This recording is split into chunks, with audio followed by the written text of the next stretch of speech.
Samantala, narito naman pa iba pang mga balita.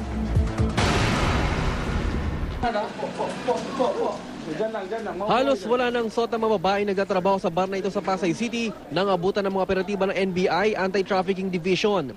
Mag-alas sa madaling araw ng salakay ng NBI ang Vocano Bar matapos ang 3 linggong pagmamanman. Ang ilang kostumera na bulabog ng pasukin, nagpula sa natagtangka pang lumabas. Itong raid na ito ay violation, para doon sa violation ng Anti-Human Trafficking Act. Base doon sa surveillance namin at saka sa base dito sa nangyaring raid.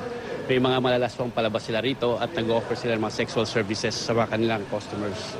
Nang akyatin ng mga otoridad ang ikalawang palapag ng bar, dito naman tumambad ang iba pang mga babaeng may kasama pang mga lalaking customer.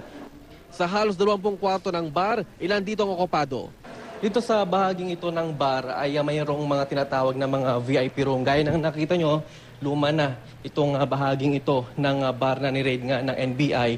At itong bahaging ito ng kwarto, ito isa sa mga VIP room.